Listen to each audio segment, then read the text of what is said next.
Hello, everyone. Welcome to Shumla's Lunch and Learn series.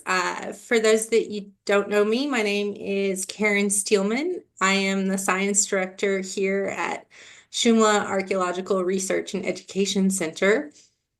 And we are a nonprofit that focuses on preserving and studying the rock art of the Lower Pecos Canyon lands via documentation, research, stewardship, and education. On my slide here is the central portion of the rattlesnake panel that we'll be talking about today. It's painted in the Pecos River style. I'm showing a color enhancement, so you see all these false colors, and this is using a tool called D-Stretch that many of you are most likely familiar with. But it makes it as easier for us to see all of the intricate details of the rock art. And you can see that this is a very densely painted panel. And this is a very well-known site that's been studied for a long time. And I'm really going to focus on what has been done at Rattlesnake Canyon and what our future plans are for the site so that we can continue to study this very important archaeological site. So the Lower Pecos archaeological region is located along the Texas-Mexico border. And it's at the intersection of three rivers, the Rio Grande, the Pecos, and the Devil's River. And a lot of that encompasses Val Verde County in Texas, but the region also extends into Mexico. In this region, there are multiple styles of rock art that were produced from at least 6,000 years ago up until European colonization. And these include styles that we label such as historic period pictographs with churches and horses, red monochrome pictographs that the figures are holding bows and arrows, so more recent. And then there's a style called red linear pictographs that are often sort of smaller, fine-lined figures, but they're have atlatls and spear throwers, so they're older. But the region is most known for the large polychromatic murals of the Pecos River style. And Rattlesnake Canyon that we're going to kind of be talking, well, that we're going to focus on today, it is painted in this Pecos River style. And, you know, the region is also known for excellent preservation of perishable materials such as woven items like mats and sandals. And it's just a wonderful place to study hunter-gatherer archaeology. And Schumla, our organization, focuses on the rock art. Oops, I do want to say that the canyon is that the site is located in a side canyon off the Rio Grande on the US side of the border. And here you can kind of see the Rio Grande in Mexico in the distance. And then you have this side canyon. You've got a person there for scale. It's a magnificent landscape.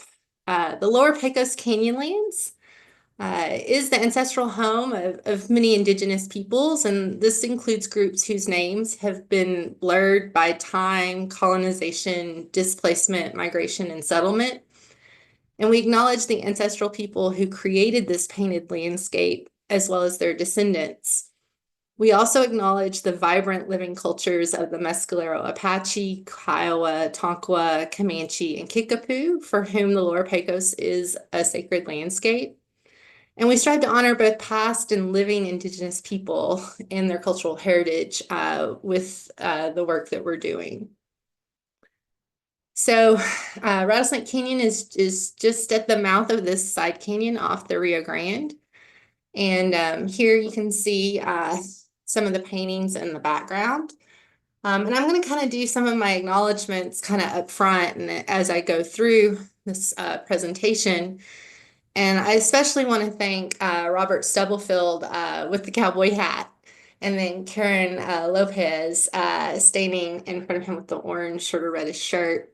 They're from Texas Tech University, and they have been really instrumental in getting us access to the site to study. Texas Tech University is the proud steward of the site, and Shumla is honored to partner with them as well as the National Park Service to preserve this important site. I'm going to mainly be talking about field work that Shumla did in 2014 and 2015 to talk about what we've done as we get ready to go back to the site this year and do more work. And so here is a crew photo from 2014.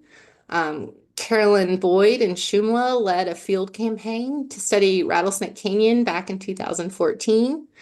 There were 16 total field days that were over different weeks in June, August, and September.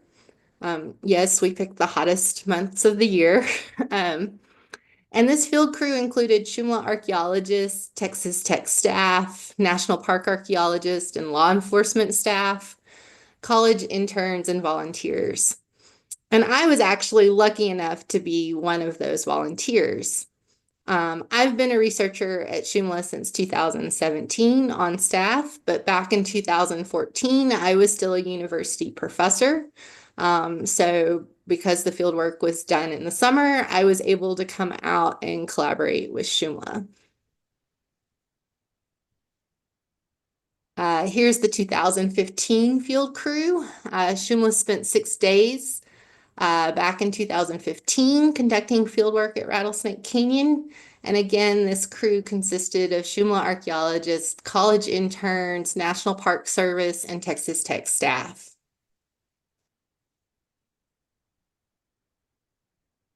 The 2014-2015 fieldwork was a cooperative project with the National Park Service that manages Amistad Reservoir. So I'd especially like to acknowledge Jack Johnson, who's shown here holding the whiteboard. This photo was taken in 2020 when Shumla and Jack returned to the site to conduct baseline documentation of the site, applying some new technologies to capture high-resolution photography and create a new 3D model of the site.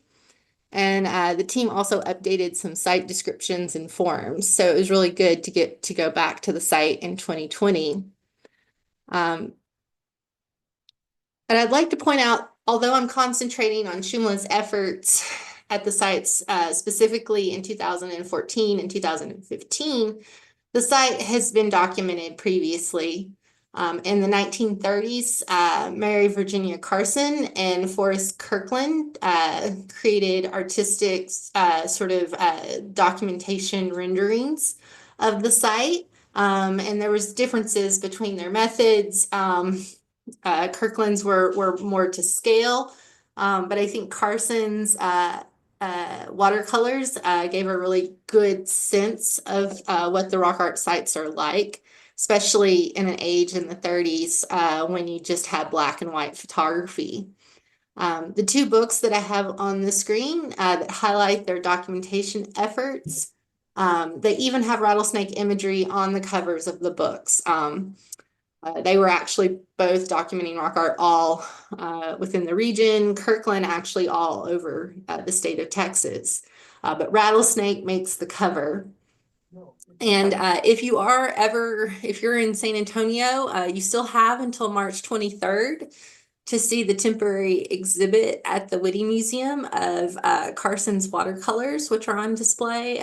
They're absolutely fantastic. And if these are both excellent books if you're looking for some imagery of rock art in the region. And then Shumla's founder and my friend and collaborator, Carolyn Boyd, for her first book back in 2003, she also created an artistic rendering of Rattlesnake Canyon as part of her study of the Pecos River Style.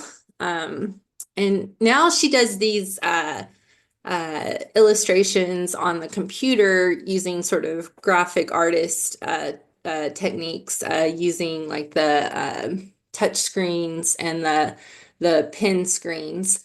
But this rendering was done back when she actually had a physical sort of 2 to 3 meter wide paper scroll mounted to the wall, and she would use watercolors and pencils to illustrate the panel to help her understand how the figures were related to each other.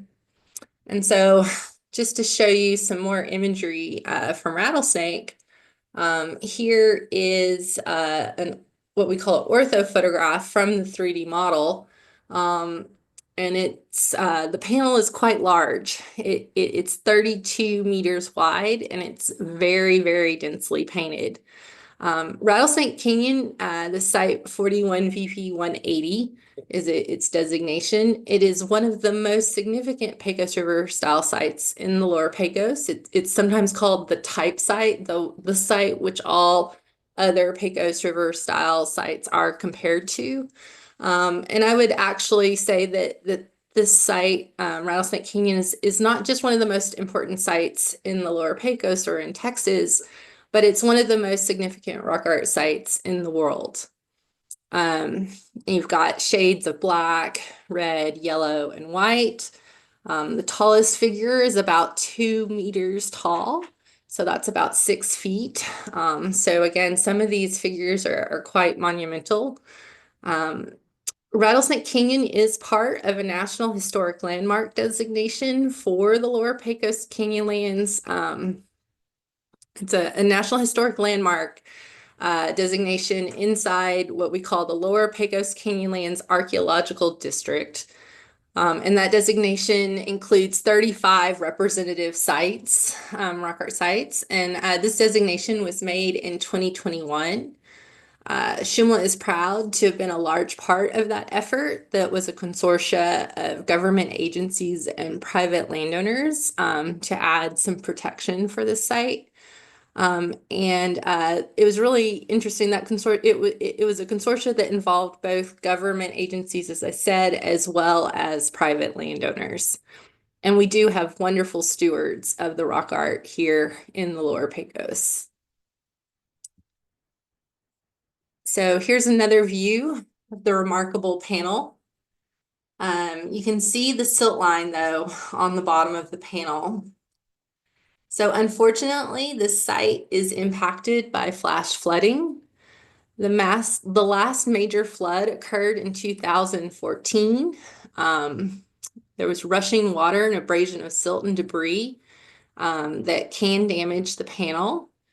But then once all of that rushing water reaches Amistad Reservoir, the water can also back up in the side canyons on the Rio Grande, and it can sit for weeks. We know that this happened in 2014, but there have been floods of this level typically occurring 1 to 2 times each decade. And we do know that the 2014 flood raised the gravel canyon floor over 2 meters. So we're concerned with what will happen when the next major flood event occurs. And I'm just going to show you some more pictures. So here is the site. So you can see all of that sort of gravel at the bottom of the canyon floor. And I've got some pictures that I got from another presentation, but just to talk about flooding in the region. That's actually been an important part of excavations at other sites because you get these huge silt deposits and then occupation layers in between them.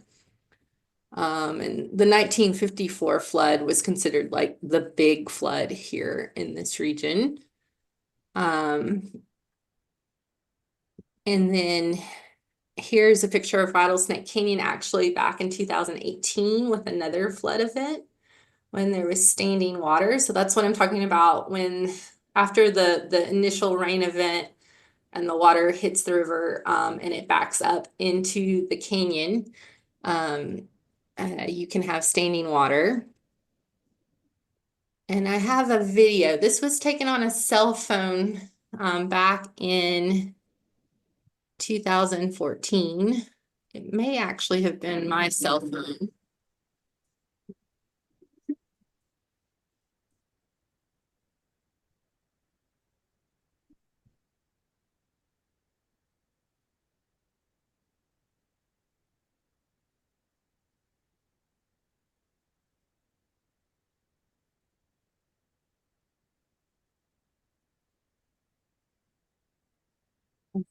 But you can see that's Eagle Nest Canyon, which is another well-known canyon in the area.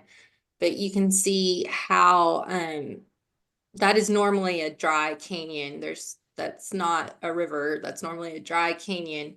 And then when we get the massive flood events in this region, you can see how powerful they can be. So here is Rattlesnake Canyon, back to Rattlesnake Canyon.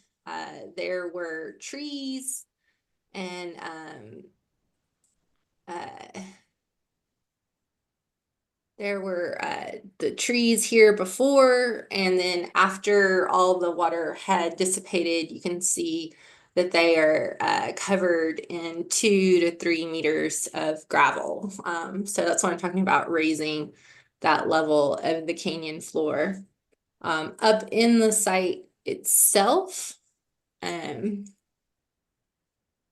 there was debris in the trees, and then we can see at least the current silt line. And so we know where the 2014 flood got up to on the panel.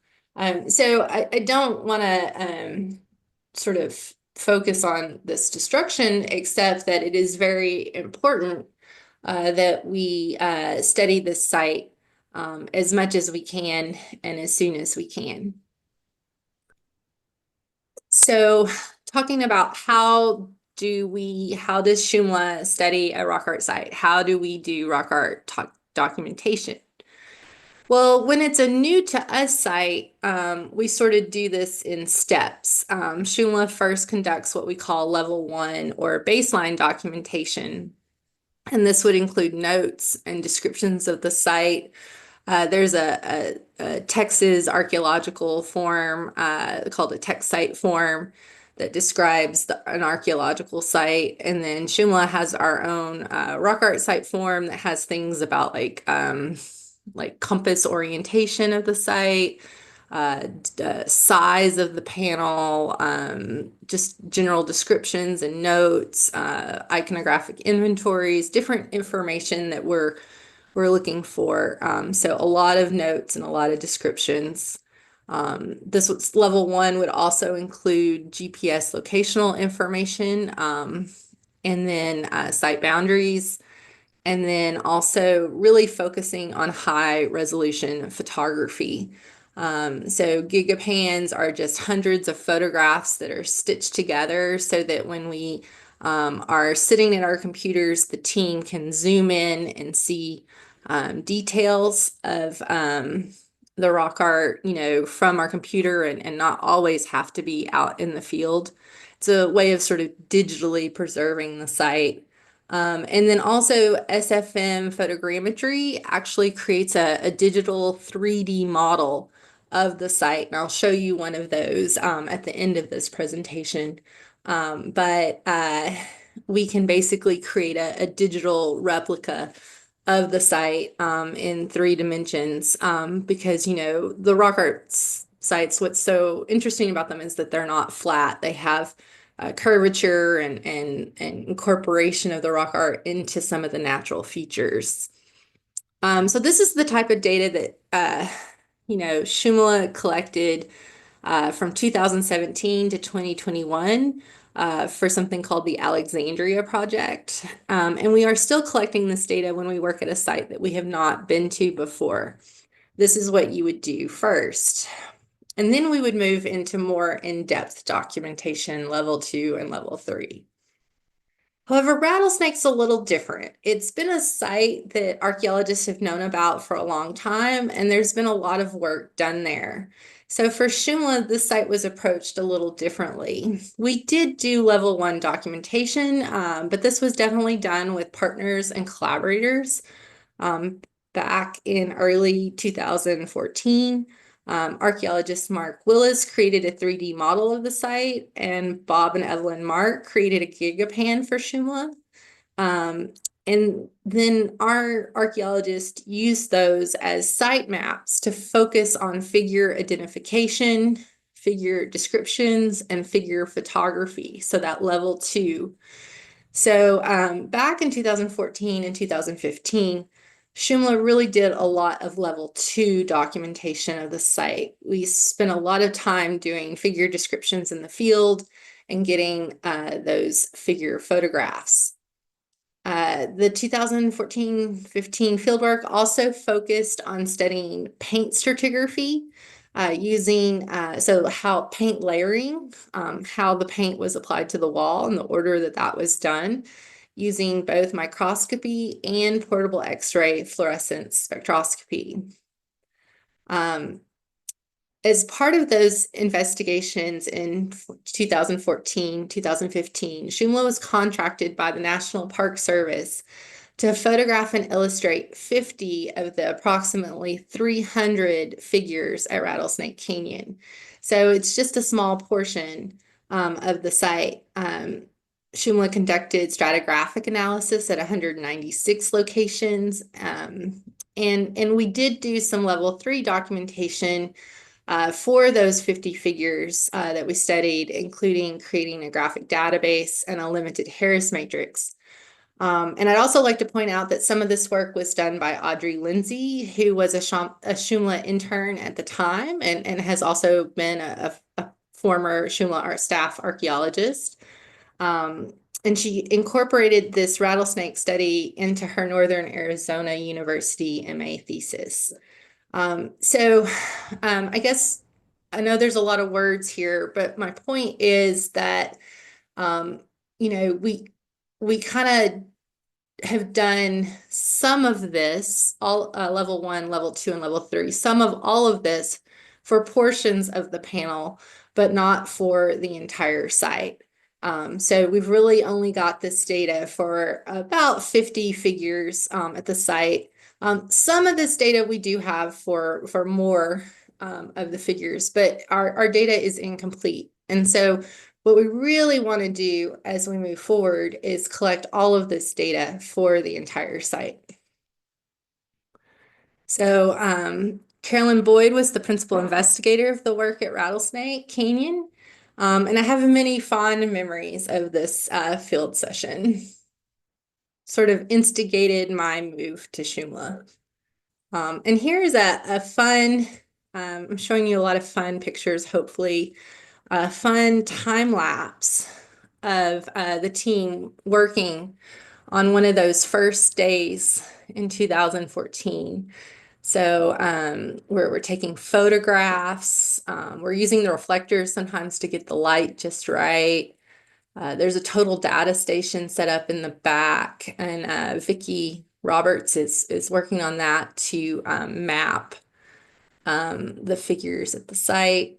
And so there's a lot of busy work. Everybody's working hard to study this site.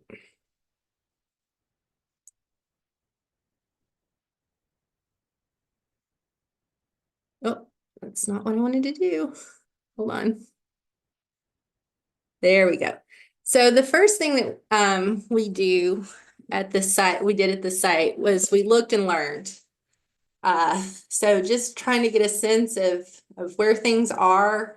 This is a site that all of us had seen and read about in books, but to get to be there and just kind of get a feel for the site. Then visually, it's such a complex tapestry of painting that you really have to break down the site. And the first thing that we like to do is number each figure. So for the human-like figures that we call anthropomorphs, that would get, each one would get a number. So like A001, A002. And then for the animal-like figures, we call those zoomorphs. So Z001, Z002. And then for everything else that we're like, well, it's not an animal and it's not a human-like figure, we call that an enigmatic figure. So the E's. So we had to have this system of numbering the figures. And here you can see one of the volunteers actually using the Kirkland to look at the panel and compare that to the Kirkland so that we can start to number these figures. Then Carolyn also took the GigaPan and the 3D model. So these are printouts of those that Bob and Evelyn created and started using those as a map for the site and to help the photographers understand how big and the extent of those figures. She would sort of draw lines so that as we photographed the different images, because she couldn't be with every one of the team all at once, and she probably knows the panel better than anyone. But so she could map where these figures are located, how big they are, so that all of them would be included. And you can see some, like this is A63, A67. So you can see those are human-like figures and they have their numbers.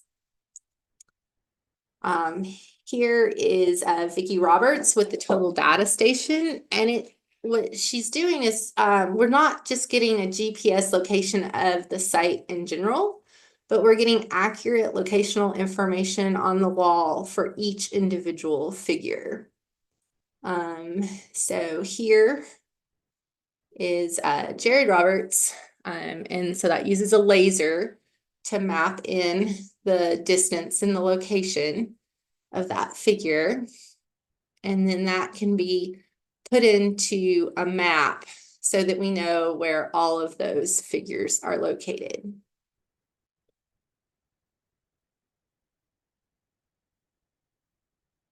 So here we have Audrey Lindsay and Jack Johnson working together on figure identifications and descriptions. And here we actually have one of our volunteers who was National Park Service law enforcement officer. And he is writing a detailed description and drawing figures and describing what he sees, including sort of the environmental impact of the figure as far as does it have accretion, does it have any wasp nests near it, but what does it look like, what is the condition of the paint, and what information, you know, if it's an anthropomorph, does it have fingers and toes? How many? Just detailed notes. I would say that the law enforcement officers were actually fantastic volunteers for this. They wrote, they're excellent observers and they wrote excellent detailed descriptions of the rock art. These descriptions do get updated in the lab, and the team does also look at all the photographs that were taken of the figures, but it is important to get these initial field descriptions. So Audrey here is collecting color information. She's using a Munsell chart to match the colors and describe them sort of quantitatively. Schumla has experimented with different ways of describing color. This is one way we have done it. Now we use something called a color checker, a color checker passport that we can include in our photographs, and then in Adobe Photoshop you can do color correction. But there are different ways to quantitatively measure color. Jeremy and I did a lot of the figure photography. We used reflectors sometimes to get good lighting at the site. Mark Willis also did much of the photography at the site. And here's Shumla's executive director, Jessica Hamlin, and former Shumla archaeologist, Jared Roberts, also working on photography. And then you can see the team in the background starting to plan some microscopy, I believe. So just to kind of talk about some of this photography, here's that color checker passport that I was talking about that we can edit on the mug board to assign color and define it. And this is just, we take a lot of photographs. So this is just showing that over the course of that field work, Schumla took over 20,000 photographs. And here's the Gigapan and Bob, Mark, working on that. And then Vicky's working on, she's got a map there, so it looks like she's probably telling the photographer where the images are and then filling out the photo log.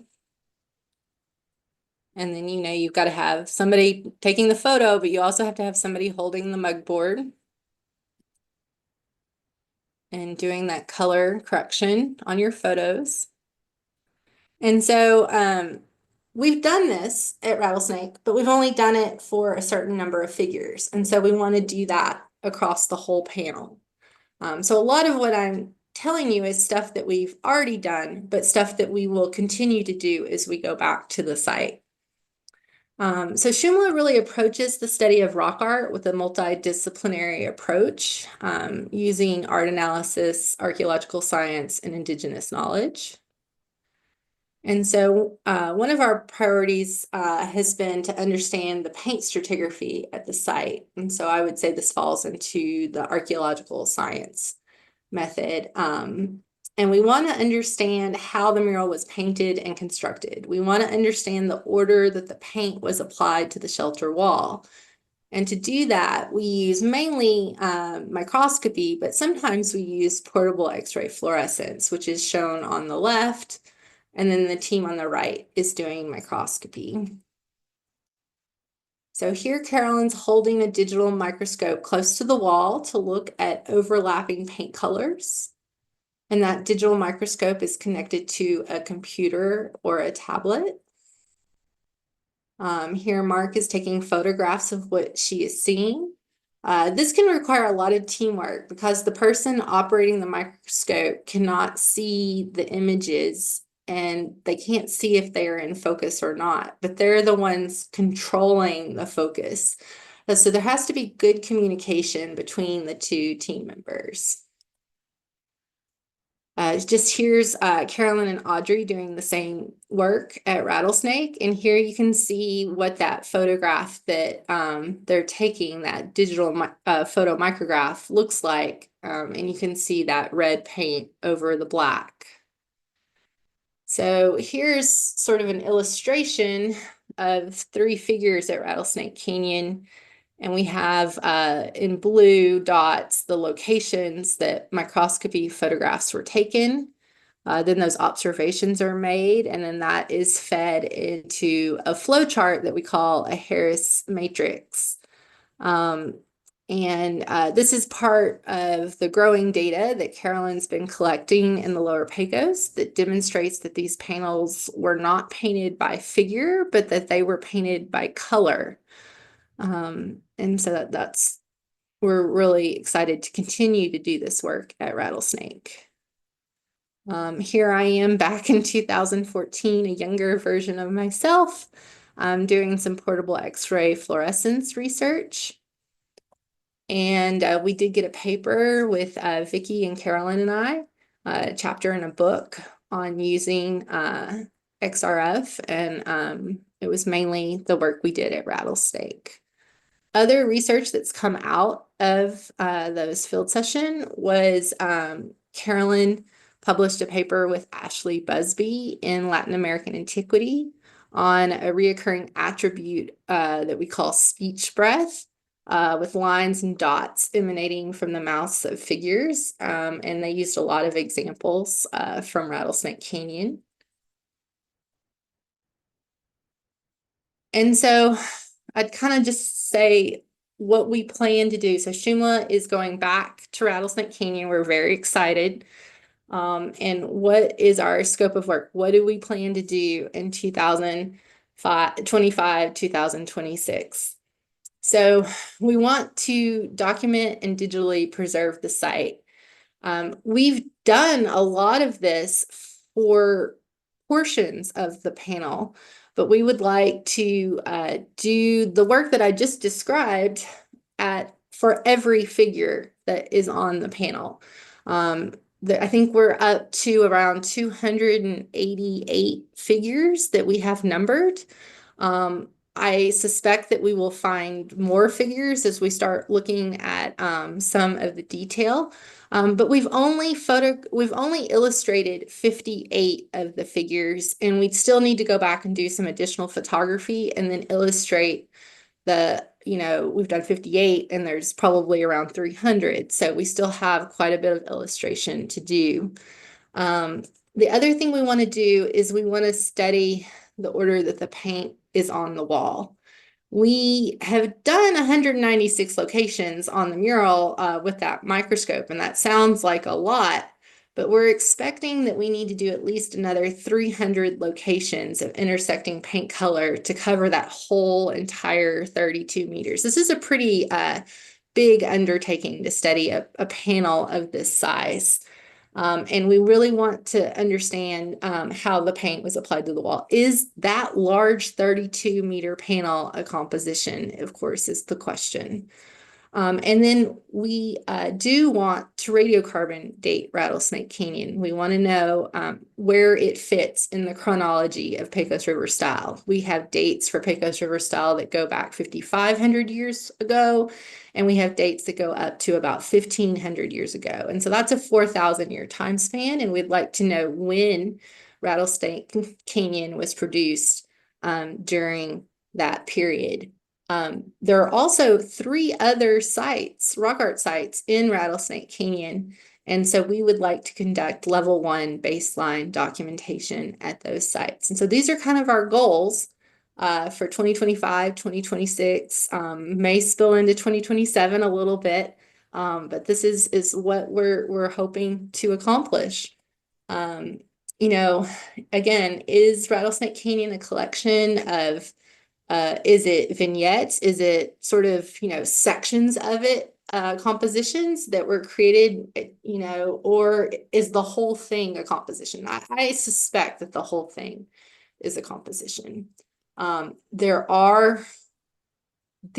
Unfortunately, these sites are falling apart. And there are locations that are going to fall off the wall and we're going to lose them. And so we would like to collect those so that we can do radiocarbon dating at the site. And then here's just a beautiful feline figure at the site. And we want to continue to illustrate these figures and bring them to life. And, in our graphic database, we take copious notes, and it's all of this information that gets fed into that full rendering that Schumla would like to collaborate with Carolyn Boyd to create a digital rendering of this site. We're also wanting to explore new technologies.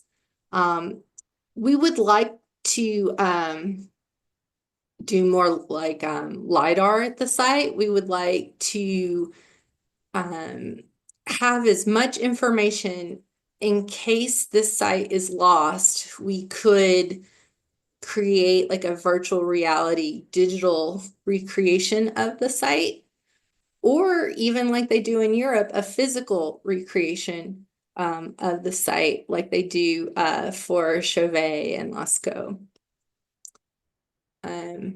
Just some really nice illustrations showing the sections that we do know how the paint is applied.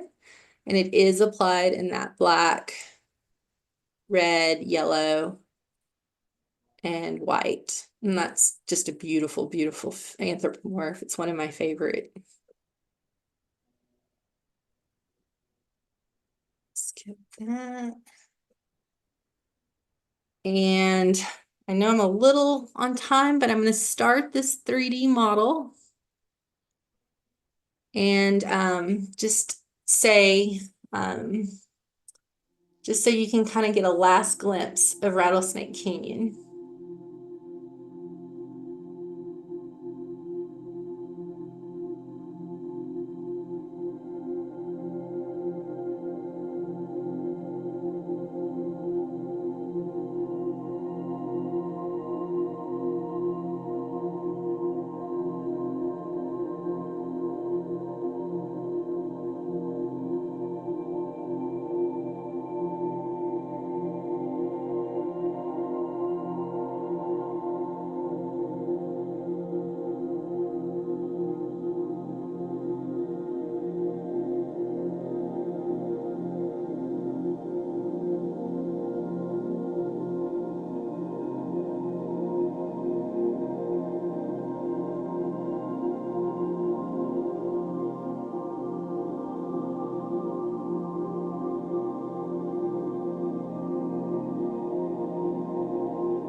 The first question is from Pat, and it says, is paint color timing and process of paint application consistent in international rock art?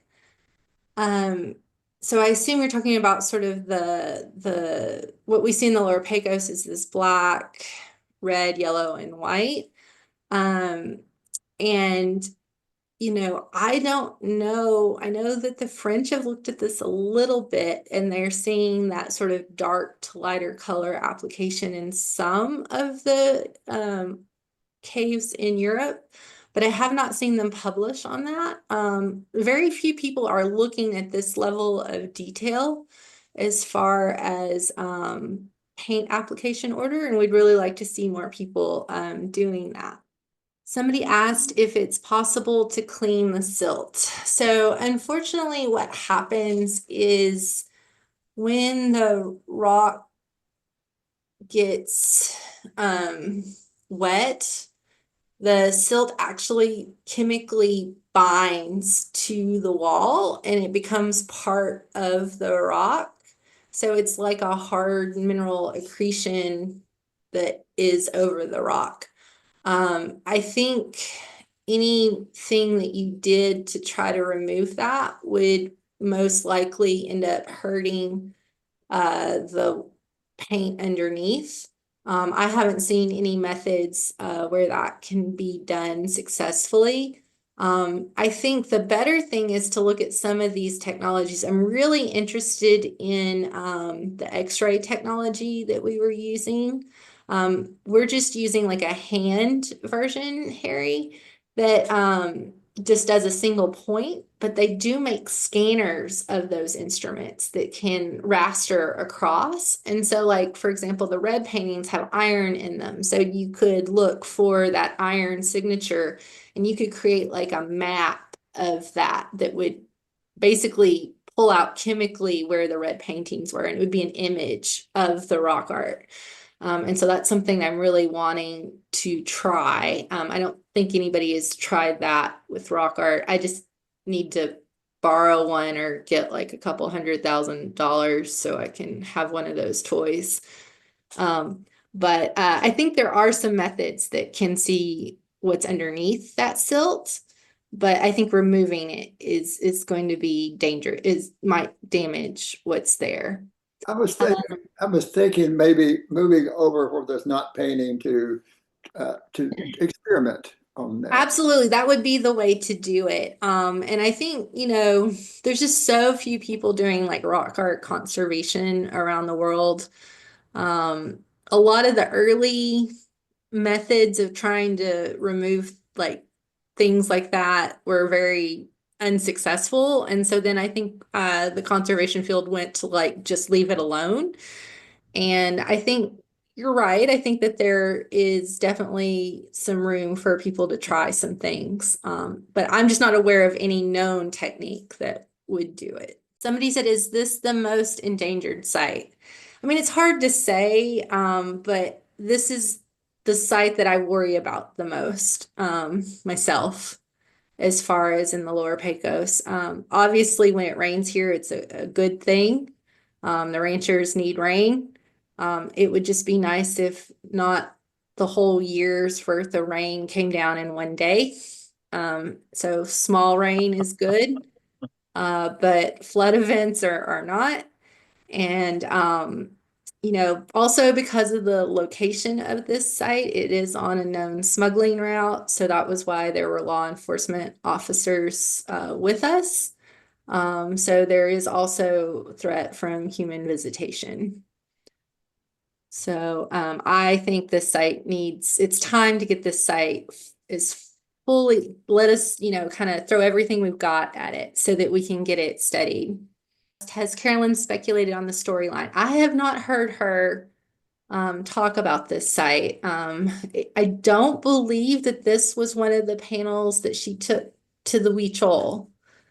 So that would be a future line of investigation to get more indigenous content knowledge on this site. But I think the answer is no, Harry. I don't think she has. Oh, that's cute. Kay says, have you put a price on your wish list? Do you need to start a GoFundMe? Definitely, we are, fundraising for the site to do what we need to do and what we want to do. But we are still brainstorming on that new technology, the new things that we want to do.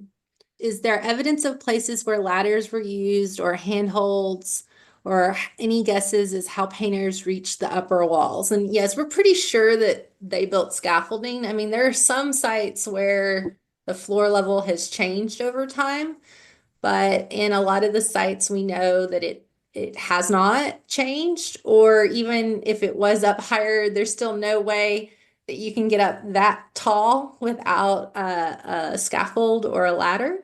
Um, you know, trees are not a large, tall thing here. Like I'm from Arkansas and I like used to tall trees, and the trees here are kind of little bushes. Um, and also fuel would have been very valuable to people. I suspect that they did things like used river cane and native river cane and things like that to make scaffolds, but we've never found, like in an excavation, nobody has ever found like a piece of a ladder or a scaffold. My guess is that it would have been so valuable as fuel that it would have been burned, and also that it might have had ceremonial value and it might have been burned as part of a ceremonial act as well. But that's total speculation. So Carolyn said, to ask, asking what the help from Texas Tech is, and asking this audience to write to the university to encourage the university about how important this site is. And I think that the university has recognized that, and we are getting more access to the site. It's a very hard site to access, and so we're very honored to partner with Texas Tech for studying this site. And then somebody says, can I volunteer on a weekend? So definitely we can email our archaeologists, and we do have a list that we sometimes take out to sites. We are always looking for volunteers. So if anyone is interested, just let us know. My email is up, is ksteelman@shumla.org, or we do also have just an info@shumla.org if you have questions or would like to volunteer. Are there any other questions from the audience? Actually have one. Yes, Kay. Hi, excellent presentation. And I've been to Rattlesnake, and it is very inaccessible. And we did see a rattlesnake that was coiled up in the tiniest little hole that everyone else had walked over except us last three. I just remember that. But my question is there a way to determine with all the technology the percentage of paint, that you're losing with each of these flood episodes? Because obviously it's getting fainter and to the eye you can see it. But is there a way to actually track that or determine that? We think so, and it's still an experimental phase. It's really interesting that you asked this. So, we work a lot of times with Mark Willis, who is kind of known for using technology applied to archaeology and rock art.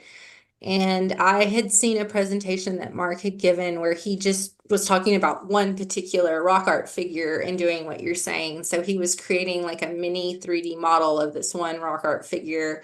And then he would go back every year and then he could do another model and then he could do like a subtraction. And so it would show like the microspalling and things that were occurring. I actually just asked him a couple months ago a few months ago, it's been more than a couple, if that was possible on a large scale. I was fortunate enough to get to go out with one of our archaeologists, Dr. Deanna Rodillo-Rolón, to the site with folks from the Whitty Museum and Texas Tech a while back. And Deanna took the photos for that 3D model to compare to our older 3D model. But what we haven't done is actually run that analysis yet. And so that will be really cool if that ends up working. And so that's an exciting kind of research project that we have going on. Just in my lifetime, I've seen that at Painted Canyon, the deterioration. Mm-hmm. It's get to get to where it's, almost have to use D-strips to pull some of that up. Yeah.